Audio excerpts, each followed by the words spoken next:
नमस्कार दोस्तों, हम सबको हाल ही में लगने लगा था जैसे हमने कोरोना वायरस के डेल्टा और डेल्टा प्लस वेरिएंट के ऊपर जैसे काबू कर लिया है और हमारी जिंदगी की गाड़ी फिर से पटरी पर लौटने लगी थी।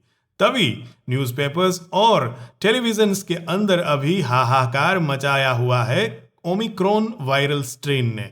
कोरोना वायरस की इस नई वायरल स्ट्रेन को लेकर काफी सारी चिंताएं व्यक्त की जा रही है और न्यूज की भाषा में यदि कहें तो अफड़ा तफड़ी का माहौल बना हुआ है। इसको लेकर तरह तरह की बातें चल रही है, लेकिन क्या है इस ओमिक्रॉन वायरल स्ट्रेन का पूरा वैज्ञानिक सच?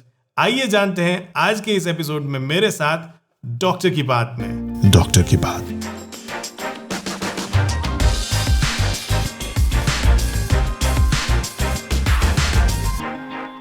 दोस्तों, कोरोना वायरस के इस नए ओमिक्रॉन वायरल स्ट्रेन को समझने से पहले हमको ये जानना जरूरी है कि वायरस की नई स्ट्रेन कैसे पैदा होती है और कैसे होता है म्यूटेशन।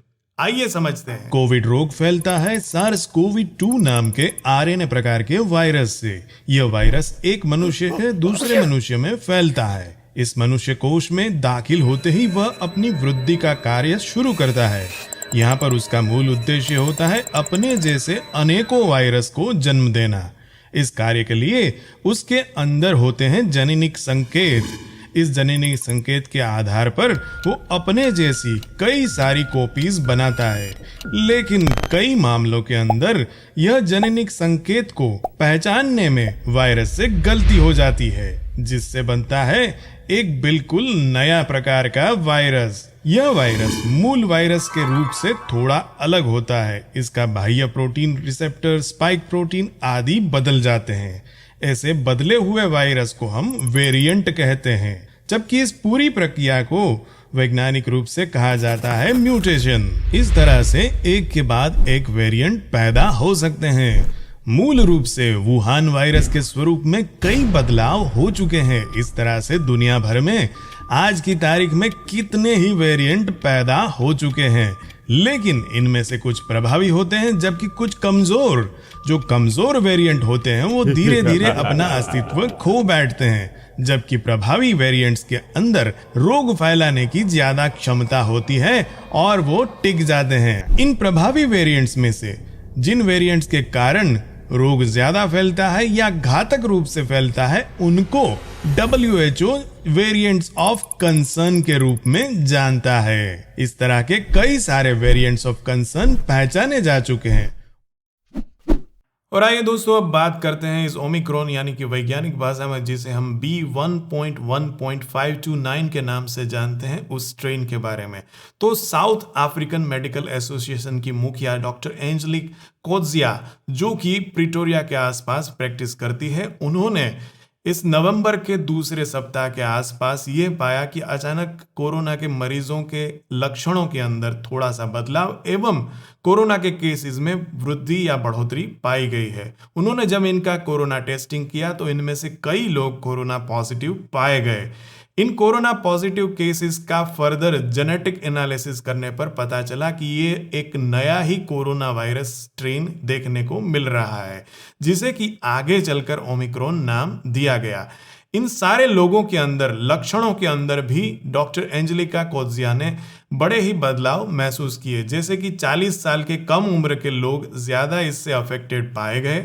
इन लोगों के अंदर बेहद थकान का अनुभव एक सामान्य लक्षण के रूप में देखने को मिल रहा था। इसके अलावा काफी सारे लोगों को सर दर्द की समस्या थी और उन्होंने अपनी कार्यक्षमता के कम पाए जाने और स्नायुओं के अंदर भी दुखाव का अनुभव किया था। इन सारे लोगों के अंदर यह ओमिक्रॉन स्ट्रेन पाया गया था। जब साउथ अफ्रीकन मेडिकल एजेंसीज ने WHO को इसके बारे में जानकारी दी, WHO ने यह पाया कि इस नए वेरिएंट B1.1.529 यानी कि ओमिक्रॉन के अंदर मूल स्वरूप के मुकाबले 30 से ज्यादा जेनेटिक म्यूटेशंस पाए गए हैं। इसलिए इसको एक चिंताजनक स्ट्रेन के रूप में देखते हुए WHO ने इसको वेरिएंट्स ऑफ कंसर्न लिस्ट के अंदर वर्गीकृत कर दिया या क्लासिफाई कर दिया। और आगे चलकर कई सारे देशों के अंदर इस वेरिएंट्स के मामले अब सामने आ चुके हैं, जैसे कि इटली, जर्मनी इत्यादि देशों के अंदर इसके मामले ऑलरेडी पहचाने जा चुके हैं। दोस्तों, जब भी कोई नया कोरोना वायरल स्ट्रेन पहचाना जाता है तो हमारे दिमाग के अंदर कुल मिला के 3 चीजों के बारे में प्रश्न उठ खड़े होते हैं। सबसे पहली बात, क्या यह पुराने वाले स्वरूप के मुकाबले ज्यादा इन्फेक्टिव या संक्रामक तो नहीं है? दूसरा, क्या यह पुराने वाले स्ट्रेन के मुकाबले ज्यादा घातक या विरुलेंट तो नहीं है? और तीसरा, क्या इसके ऊपर हमारे पुराने टेस्ट काम करेंगे? क्या इसके ऊपर हमारी पुराने ड्रग्स काम करेगी? और क्या इसके ऊपर हमारी वैक्सीन्स के द्वारा पाई गई इम्यूनिटी हमको रक्षण दे पाएगी या नहीं? आइए जांचते हैं इस ओमिक्रॉन को इन 3 मामलों के ऊपर। दोस्तों, ये नया ओमिक्रॉन स्ट्रेन अपने साथ लाया है 30 जेनेटिक बदलाव। इसके कारण इस वायरस की इन्फेक्टिविटी यानी संक्रमण फैलाने की क्षमता भी बढ़ गई है। पहले हम ये मानते थे कि कोरोना वायरस का जो डेल्टा स्ट्रेन था वो सबसे ज्यादा संक्रामक या इन्फेक्टिव था, लेकिन यह नया ओमिक्रॉन स्ट्रेन डेल्टा वेरिएंट से भी ज्यादा संक्रामक या इन्फेक्टिव है। यानी कि जब भी इससे ग्रस्त एक मनुष्य अन्य मनुष्यों के संपर्क में आता है तो उन मनुष्यों में यह बड़ी ही तेजी से फैलता है। तो इस तरह से यह ओमिक्रॉन स्ट्रेन काफी ज्यादा इन्फेक्टिव या संक्रामक है। दोस्तों, अब आइए बात करते हैं इस वायरस की घातकता यानी कि विरुलेंस के बारे में। तो डॉक्टर एंजेलिना कोत्जिया, जिन्होंने साउथ अफ्रीका के अंदर सबसे पहले इस वायरल स्ट्रेन से ग्रस्त मरीजों को जांचा था, उनके मुताबिक इस वायरस के कारण होने वाली बीमारी के अंदर हल्के फुल्के या माइल्ड लक्षण ही पाए गए थे। लेकिन अभी तक जितने भी मरीज इसके सामने आए हैं उनकी संख्या इतनी कम है कि हम आगे चलकर इस बीमारी के माइल्ड यानी हल्की फुल्की ही रहेगी या और घातक हो सकती है, इसके बारे में कुछ भी कहना बड़ी ही जल्दबाजी होगी कि क्या इस वायरस के लक्षण सामान्य या हल्की फुल्की बीमारी ही पैदा करेंगे या इसके लक्षण और घातक हो सकते हैं। इसलिए कुछ समय अंतराल पर जब इस वायरस के ऊपर ज्यादा स्टडीज हमें प्राप्त होगी तो इसके बारे में हम ज्यादा कह सकते हैं। तीसरी बात, क्या हमारी पहले से ही वायरस के खिलाफ काम करने वाली दवाइयां इस नए वायरल स्ट्रेन के ऊपर भी काम करेगी या नहीं? आमतौर पर तो कोरोना की ट्रीटमेंट के अंदर सिम्टोमेटिक ट्रीटमेंट ही दी जाती है, ज्यादा करके ऑक्सीजन और डेक्सामेथासोन का ही इसमें रोल पाया गया है। लेकिन फिर भी हमने जो कुछ एक मोनोक्लोनल एंटीबॉडीज की दवाइयां इसके ऊपर विकसित की हुई है, क्या वो इस वायरल स्ट्रेन के ऊपर भी काम करेगी या नहीं, इसको लेकर वैज्ञानिकों के अंदर अभी तक एक राय नहीं है, क्योंकि इस ओमिक्रॉन वायरल स्ट्रेन के अंदर 30 से ज्यादा जेनेटिक बदलाव आए हुए हैं और कुछ एक बदलाव उस स्थल पर या उस स्ट्रेटेजिक लोकेशंस पर है कि जिसके कारण वायरस का स्ट्रक्चर इतनी हद तक बदल सकता है कि वह मोनोक्लोनल एंटीबॉडीज से जो हमारे मानव शरीर को फायदा मिलता है उन फायदे के खिलाफ भी जा सकता है, यानी कि वह बेअसर कर सकता है। तो आगे चलकर जब इसके मामले ज्यादा सामने आएंगे और ज्यादा केसेस के डेटा हमको प्राप्त होंगे तभी हम जाके इसके बारे में स्पष्ट रूप से कह सकते हैं। लेकिन आज के दौर में वैज्ञानिक ये मान के चल रहे हैं कि शायद इनके ऊपर मोनोक्लोनल एंटीबॉडीज प्रभावित नहीं रहेगी। चौथी बात, क्या हमने वैक्सीन से पाई इम्यूनिटी इस वायरल स्ट्रेन के ऊपर कारगर सिद्ध होगी या नहीं?